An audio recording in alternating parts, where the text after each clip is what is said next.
आज पुण्यामध्ये राज्याचे मंत्री आणि भाजपाचे नेते आदरणीय चंद्रकांत दादांच्या नेतृत्वाखाली ज्या शहर मतदारसंघामध्ये खासदारकीच्या मतदारसंघामध्ये ज्या समन्वयाच्या बैठका सुरू आहेत त्या काही बैठकींना माननीय मुख्यमंत्री एकनाथ शिंदे साहेबांच्या आदेशाने मी उपस्थित होतो। त्या बैठकीनंतर शिवसेनेच्या शहरातल्या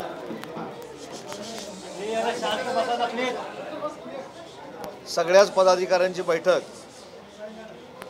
शिवसेना भवनामध्ये पार पडली आणि माननीय मुख्यमंत्री एकनाथ शिंदे साहेबांनी काल जे पत्रकार परिषदेमध्ये जाहीर केलंय की महायुतीच्या प्रत्येक उमेदवाराच्या सोबत शिवसेनेचा प्रत्येक शिवसैनिक असेल, तोच निश्चय आजच्या बैठकीमध्ये करण्यात आला। आमचे शिवसेनेचे विभागीय नेते संजय माशेलकर साहेब देखील या बैठकीला उपस्थित होते, मगाशा देखील बैठकीला उपस्थित होते। काय तुम्ही अजूनही पालकत्वाची वाट पाहताय? 95,000 पेक्षा अधिकच्या कुटुंबाचे आयुष्य आनंदाने भरले आहे। आजच कॉल करा आणि मिळवा फर्टिलिटी ट्रीटमेंटवर सूट आणि सर्वांना द्या आनंदाची बातमी। शिवसेना भवनमध्ये आत्ताच सन्माननीय लोकप्रिय उमेदवार महायुतीचे मुरलीधर अण्णा देखील येऊन गेले। त्यांचा विजय म्हणजे महायुतीचा विजय हा निश्चित आहे। शिवसेनेचे सगळे पदाधिकारी एकनाथ शिंदे साहेबांच्या नेतृत्वाखाली जीव ओतून त्यांचं काम करतील आणि ज्या पद्धतीचा समन्वय चंद्रकांत दादा पुण्यामध्ये घडवत आहेत, सगळ्या पदाधिकाऱ्यांना बरोबर घेऊन जात आहेत। मला असं वाटतं की असा समन्वय प्रत्येक मतदारसंघामध्ये जर राहिला तर आमच्या मुख्यमंत्र्यांचं जे स्वप्न आहे, एकनाथजी शिंदे साहेबांचं, देवेंद्रजींचं आणि अजितदादांचं जे स्वप्न आहे 45 जागा पार करायचं, हे नक्की प्रत्यक्षामध्ये उतरेल। एवढी चांगली बांधणी या पुणे शहराच्या प्रचाराच्या निमित्तानं होते। सकाळपासूनच पुणे शहरामध्ये असल्यामुळं पुणेकरांचा देखील आवाज ऐकण्याची संधी मला मिळाली। पुणेकरांनी पुन्हा एकदा देशाचे पंतप्रधान नरेंद्र मोदी साहेबांना करण्याचा निर्णय हा नक्की घेतलेला आहे। या सीटमधनं तो आपल्या लक्षात देखील येईल मतमोजणीनंतर। आणि 4 जूनला ज्यावेळी देशाच्या पूर्ण मतदारसंघाची मतमोजणी होईल त्यावेळी जी काय असंतुष्टांची अलायन्स झालेली आहे ती पराभूत होईल आणि पुन्हा एकदा 400चा आकडा पार करून नरेंद्र मोदी साहेब देशाचे पंतप्रधान होतील। अशा पद्धतीचं चित्र पूर्ण देशामध्ये आहे आणि तेच चित्र पुण्यामध्ये देखील आहे। आज पुण्याचे सर्व माझे सहकारी शिवसेनेचे पदाधिकारी आजच्या बैठकीला उपस्थित होते। त्यांचं देखील मी मनापासून कौतुक केलं आहे की महायुतीची जागा जाहीर झाल्यानंतर तातडीनं ज्या समन्वयाच्या बैठका होत आहेत या बैठकांमध्ये ते सामील झालेले आहेत आणि खऱ्या अर्थानं अलायन्सचा म्हणजे युतीचा प्रचार कसा करायचा असतो हे आमच्या शिवसेनेच्या पदाधिकाऱ्यांनी एकनाथ शिंदे साहेबांच्या नेतृत्वाखाली या पुण्यामध्ये दाखवून दिलेलं आहे। आता देखील संध्याकाळी एक बैठक आहे, उद्या देखील काही बैठका आहेत। मला असं वाटतं की पुणे जिल्ह्यातल्या सगळ्याच्या सगळ्या जागा जेवढ्या खासदारकीच्या जागा आहेत या महायुतीच्या जिंकतील आणि मोठ्या फरकानं जिंकतील हा माझा विश्वास आहे।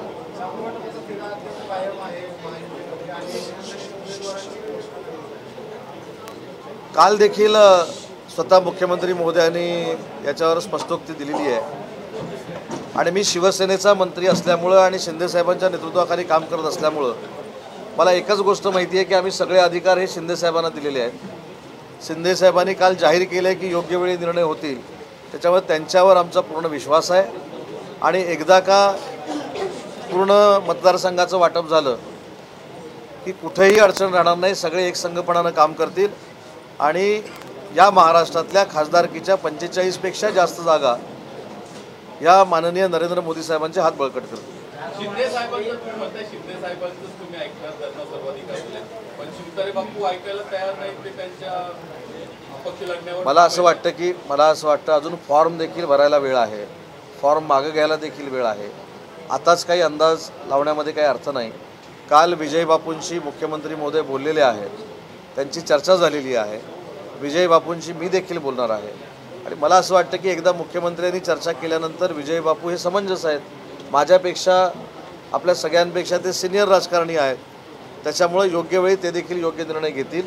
त्याच्यामुळे त्या सगळ्या गोष्टी जिथं फॉर्मच अजून भरला नाही तिथं आजच जर तरवर बोलण्यात काही अर्थ नाही. परंतु इथं जे शेकडो पदाधिकारी जमलेले आहेत त्यांनी आज संकल्प केलेला आहे, त्यांनी आज शपथ घेतलेला आहे की एकनाथ शिंदेसाहेब जे काय सांगतील तशीच कार्यवाही निवडणुकीमध्ये होईल. हां,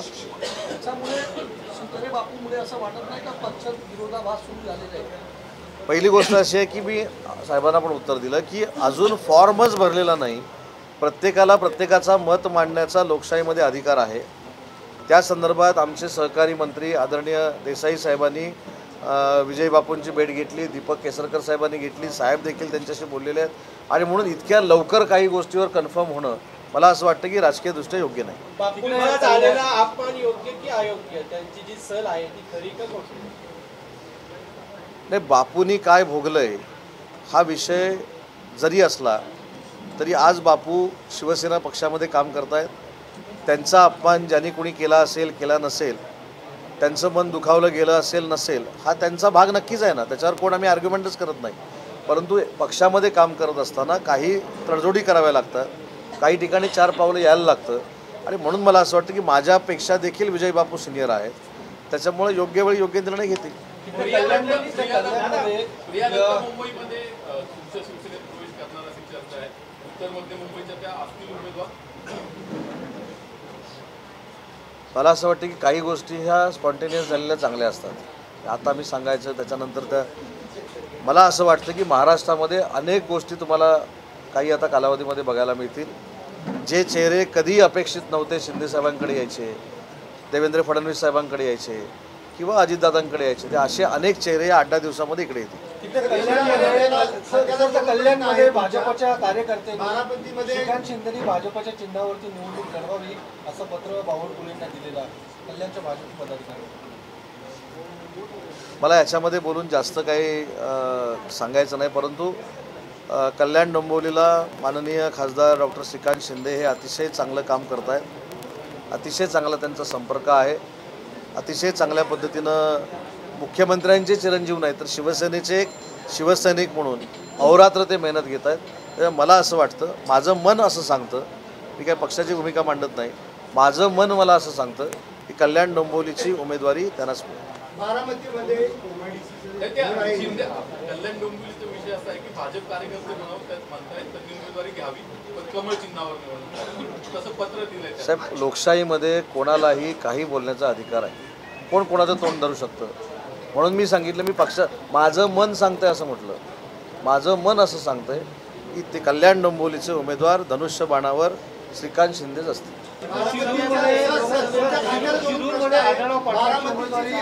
झोन आहे तिथं इंजिनिअरिंग ऑटोमोबाईल झोन असताना दारूची फॅक्टरी सुरू आपल्याकडून आपल्या खात्याकडून परवानगी देण्यात. मी घाबरलो, म्हटलं माझ्याकडनं सुरू कधी झालं. मला असं वाटतं की काही गैरसमजाच्या माहितीवर ब्रीफिंग आपण घेत असतो. ऑटोमोबाईल झोन, त्याच्यानंतर केमिकल झोन, असे काही ठिकाणीच झालेले आहेत. जर आता बारामतीमध्ये ऑटोमोबाईल झोन आहे तर तिथं अनेक कारखाने आहेत ना बाकीचे. ऑटोमोबाईल सोडून अनेक कारखाने बारामतीमध्ये आहेत. त्याच्यामुळे मला असं वाटतं की हा जो काय तुमचा गैरसमज कोणी करून दिलेला आहे त्याची माहिती घेईन आणि मी त्याच्यावर सांगेन नंतर. परंतु असं कुठेही नियमाच्या बाहेर जाऊन महाराष्ट्राच्या कुठच्याही MIDCमध्ये होणार नाही. शिरूरमध्ये आढळराव पाटील हे उमेदवारी करणार, अजित पवार गटाकडून उमेदवारी करणार असं जवळपास निश्चित मानले जाते. मात्र ते तुमच्या पक्षातले नेते आहेत, तिकडे जाऊन ते आता निवडणूक लढवणार असं माझी आढळराव पाटील साहेबांची 8-10 दिवसामध्ये अजिबात भेट झालेली नाही. त्याच्यामुळं आज त्यांच्या उमेदवारीवर मी बोलणं योग्य नाही. परंतु शिरूरमध्ये ज्या पद्धतीनं जागा वाटप करायचं आहे, जे काही जागा वाटप होईल ते माननीय एकनाथ शिंदेसाहेब, अजितदादा, देवेंद्रजी बसून करतील आणि त्याच्यात योग्य तो निर्णय होईल, योग्य तो उमेदवार असेल. चंद्रकांत नाना पाटील समन्वयाच्या मीटिंग घेत आहेत. परवा त्यांनी बारामतीला मीटिंग घेतली तर त्यांनी असं म्हटलं की शरद पवारांचा पराभव करणं हे सबक वजनदार असेल. किंवा त्यांनी सांगितलं जाऊन अजित पवार गट नाराज आहेत, ते शरद पवार त्यांच्या विरोधात टीका करत नाहीत, त्यांना अजून श्रद्धा. चंद्रकांत नाना असं बोललेलं त्यांची नाराजी आहे. आता ती नाराजी काय अजून कुठं बघायला मिळाली नाही किंवा वाचायला मिळाली नाही किंवा बोलण्यात ऐकायला मिळाली नाही. आता ती तुम्हाला कुठच्या सूत्रांकडनं कळली मला हे माहिती नाही. पण आम्ही एकसंघ आहोत आणि ज्या ज्या जागा महायुतीच्या माध्यमातून हे 3 नेते मंडळी महाराष्ट्रामध्ये देतील त्या जागा निवडून आणण्यासाठी आम्ही सगळे कटिबद्ध आहोत आणि आम्ही 45 पार करणार हे निश्चित आहे.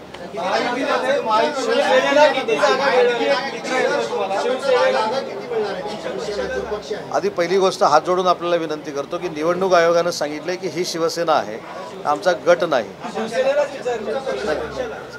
थोडं कर तर त्याच्यामुळे शिवसेनाचे मुख्य नेते एकनाथ शिंदे साहेब आहेत.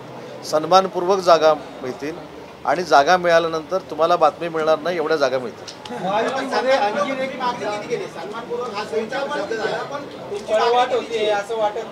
पळवाट एक मिनिट एक प्रत्येकानं एकानं आपण बोलू मला एक हां पळवाट होऊ शकत नाही. प्रत्येकाच्या समजण्यावरती आता आहे. मान सन्मानानं जागा आम्हाला मिळतील याची पूर्ण खात्री आहे. त्याच्यामुळं कुठेही मान सन्मानाला तडजोड होणार नाही आणि तडा जाणार नाही. मी असं सांगितलं भाराभर जागा घ्यायच्या उगाचच. आता जागा मागच्या उभाठाला का मिळाल्या? ऐका ना साहेब ऐका ना साहेब तुम्ही साहेब प्रश्न विचारला की ना मी आता उत्तर देतो. मी तुम्हाला काय सांगितलं की शिवसेनेला पाहिजे तितक्या जागा का देत आहे त्यांचं अलायन्स? कारण कोणाकडे उमेदवारच नाही. तो जरी उभाठानं 30-35 जागा मागितल्या असत्या तरीसुद्धा त्यांना मिळाल्या असत्या. त्यांचा सल्लागार कोणतरी चुकीचा आहे. माझ्यासारखा सल्लागार असं तर 35-40 जागा घेतले असते मी, कारण उमेदवारच नाहीत. त्याच्यामुळं जो निवडून येणार आहे ज्याचं वलय त्या मतदारसंघामध्ये आहे आणि शेवटी 3 पक्ष आहे, तो 3 पक्षाचा अलायन्स आहे. त्याच्यामुळे थोडंफार तडजोड केली पाहिजे आणि ती तडजोड करत असताना मान सन्मानानंच करू. कुठेही आमची अवहेलना होणार नाही याची आम्हाला पूर्ण खात्री आहे. महायुतीमध्ये नवीन मित्र आता जोडला जातो. मनसे राज ठाकरे मोर्चामध्ये होते, मात्र त्यांनी 2 जागांची मागणी केली अशी माहिती मिळते. त्यातली मुंबईतली एक जागा आहे ती आता तुमची. मी परवा असं एक विनोदानं सांगितलं एका पत्रकार परिषदेमध्ये की मला पेलणारेच प्रश्न विचारा. आता नवीन भिडू कोण येतं आहे, त्याला किती जागा देणार आहेत? मी आहे पुण्याच्या शिवसेना भवनमध्ये आणि माझा एवढा आवा काय नाही राज्य नाही. म्हणून मी सांगतो की जे मला अधिकार आहेत त्याच्यावर मी बोललं पाहिजे. जे नवी कोण येत असतील शिंदेसाहेब त्याला ॲग्री असतील तर आम्ही त्याचं स्वागत करू ना, त्याच्यामध्ये काहीच नाही. मगाशी मी सुरुवातीला सांगितलं की शिवसेनेचे मंत्री असतील, आमदार असतील, खासदार असतील, शिवसैनिक असतील, त्यांचा पूर्ण विश्वास एकनाथ शिंदेसाहेबांवर आहे. त्याच्यामुळे शिंदेसाहेब जो काही निर्णय घेतील त्याचं समर्थन आम्ही ठामपणानं करू. देशभरात भाजपवर असा आरोप केला जातो की प्रादेशिक पक्षांना बरोबर घ्यायचं एका निवडणुकीसाठी आणि दुसऱ्या निवडणुकीत त्या पक्षांना संपवून टाकायचं. तुम्हाला काय वाटतं याच्यावर काय मत काय? खासगी चर्चा नाही मला असं अजिबात वाटत नाही. अजिबात वाटत मी सांगतो काय सांगतो. आता तुमच्याकडे एक ते सूत्र येतं ते कुठनं तुम्हाला आलं मला माहीत नाही. माझ्याकडे तरी बातमी नाही. मला जी माहिती आहे, मी जे ऐकलेलं आहे, मी जे वाचलेलं आहे, मी जे अनुभवलेलं आहे ते मी तुम्हाला सांगू शकतो. मला असं कुठेही वाटत नाही. आजही नरेंद्र मोदी साहेबांच्या नेतृत्वाखाली अख्ख्या देशानं निर्णय घेतलेला आहे पुन्हा एकदा त्यांना पंतप्रधान करायचं आणि आपल्याला सगळे अनुभव आहेत ना. आता काही लोकांकडे काहीच नाही. आता कालचं मी तुम्हाला उदाहरण सांगतो की राहुल गांधींनी 4 गोष्टीमध्ये आपलं अपयश मान्य केलेलं आहे. एक EVM म्हणजे त्यांना कळलं की आपलं सरकार येत नाही. दुसरं हिंदू धर्मातील शक्ती म्हणून तो ज्यांनी प्रयोग केला त्याच्यातनं त्यांना कळलेला आहे. तिसरी गोष्ट ते म्हणाले की ED आणि याच्यासाठी आणि सगळ्यात मोठा विनोद ह्या वर्षातला सगळ्यात मोठा विनोद काय आहे तर त्यांनी असं सांगितलं की मला ज्यावेळी चौकशीला बोलवलं होतं तेव्हा चौकशी अधिकाऱ्यानं असं सांगितलं की राहुलजी आपणच मोदी साहेबांना टप देऊ शकता. हे बालकथा आहे का मला सांगा. म्हणून सांगतो की मी तुम्हाला सांगतो की कुठच्याही परिस्थितीमध्ये भाजप प्रादेशिक पक्षाला संपवतं असं मला वाटत नाही. आजही माननीय एकनाथ शिंदेसाहेबांना मुख्यमंत्री करून आमच्या शिवसेनेचा सन्मानच भाजपनं केलेला आहे आणि त्याच्या पुढे जाऊन सांगतो की आम्ही सगळे अलायन्समध्ये काम करून नरेंद्र मोदी साहेबच पंतप्रधान होण्यासाठी झटणार आहोत.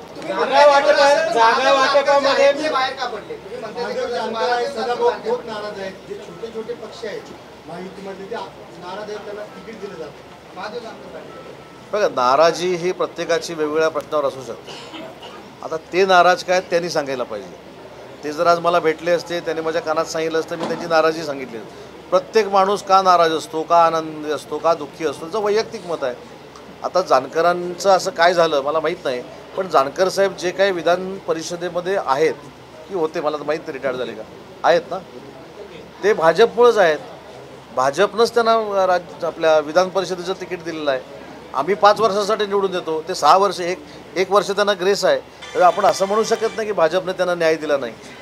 त्यामुळे न्याय दिलेला आहे. काही त्यांच्या चर्चा असतील ते देवेंद्रजींशी करतील, बावनकुळे साहेबांशी करतील. केंद्रामध्ये मंत्रिपदाची किती आहे त्याच्यावरच दावा करतायत की भावना गोळी असेल, नाशिकची जागा असेल तिथं भाजपाचा उमेदवार द्यावा असं म्हणत आहेत. आणि आज भावना गोळी आणि श्रीरंग बारणे मुख्यमंत्र्यांच्या सुद्धा भेटीला गेले. काय मला असं वाटतं की तुम्ही ह्या सगळ्या अफवांवर विश्वास ठेवू नका.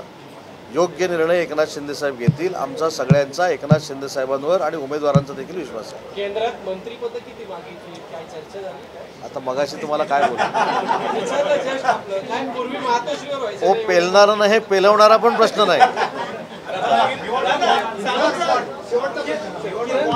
निवडणूक बॉन्ड भाजपमध्ये जे मिळाले ज्या पक्षाची ज्या कंपन्यांची ईडी चौकशी होती त्यांच्याकडून मोठ्या प्रमाणात निधी मिळाला.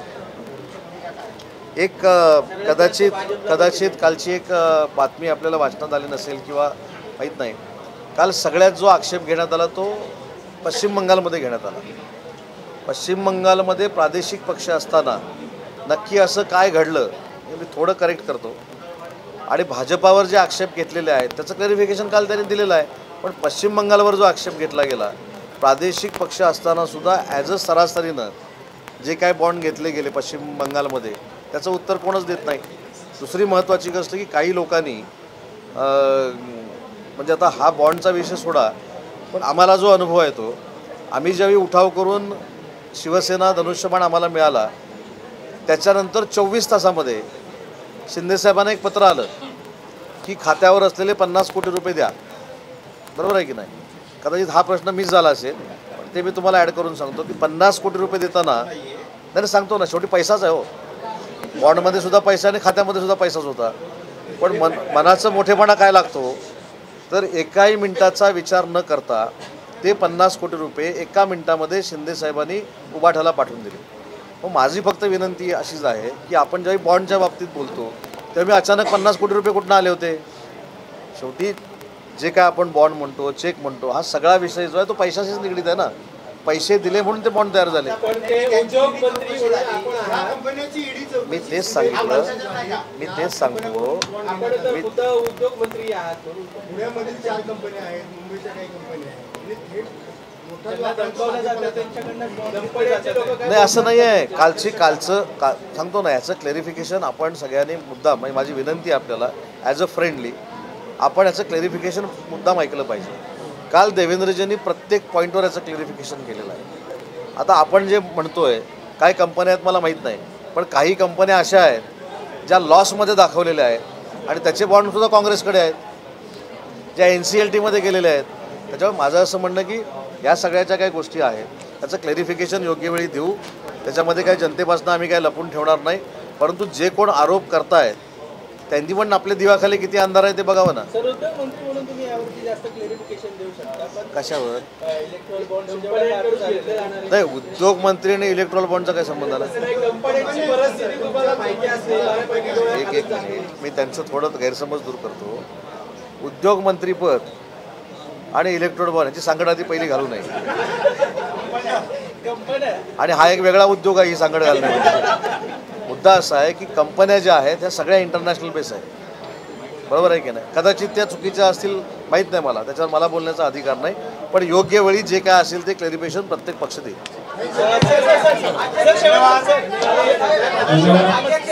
किरण साहेबांचा मार्ग मोकळा झाला आहे, कारण तिथे राहण्याविरुद्ध सामंताचा सामना रंगणार होता.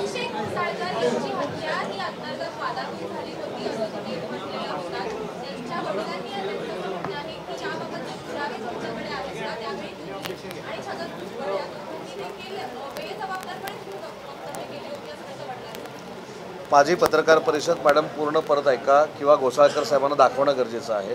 मी असं म्हटलं होतं की आता खरं तर दुर्दैव आहे की तो प्रश्न विचारला म्हणून मी क्लॅरिफिकेशन करतो. नाहीतर ती घटना जी घडलेली आहे ही दुर्दैवी आहे आणि अशी घटना कोणाच्याही घरात घडू नये हे माझं पत्रकार परिषदेतलं पहिलं वाक्य होतं. त्याच्यामुळे घोसाळकर कुटुंबांच्या सोबत जरी आम्ही विरोधातले असलो तरीसुद्धा आहोत असं माझं स्टेटमेंट होतं. आणि माझं स्टेटमेंट काय आहे की जो दोघांमध्ये वाद झाला हा पक्षीय एका पक्षातला होता, हा आमच्यातला नव्हता कोण तो. त्या माणसाला कुणी कॉम्प्रोमाइजला पाठवलं, कुणी बसवलं हे बघणं गरजेचं आहे असं मी म्हटलं. मी अभिषेक घोसाळकरांवर पण आक्षेप घेतला नाही, पण ज्यानं मारला आहे तो कोण गुन्हेगार जो होता त्यानं पण स्वतः आत्महत्या केली ना. मग त्याची चौकशी सगळ्याचीच झाली पाहिजे आणि याच्यामागे तिसरा कोण आहे का हे पण बघितलं पाहिजे. मी सांगणार आहे. त्यावेळी घोसाळकर साहेबांचा काय जर गैरसमज झाला असेल तर मला माहीत नाही. आणि त्याच्यावर मी असं म्हटलं होतं की हे पक्षातलं गँगवॉर आहे, ते पक्षातले होते.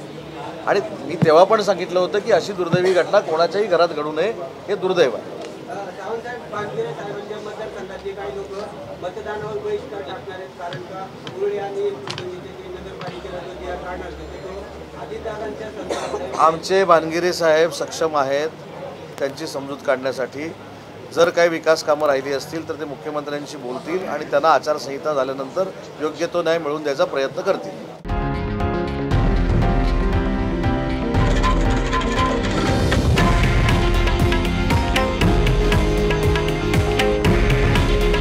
हे आहे देशातील नंबर 1 न्यूज नेटवर्क आणि आपण पाहत आहात TV9 मराठी. काळजी तुमची, हित महाराष्ट्राचं.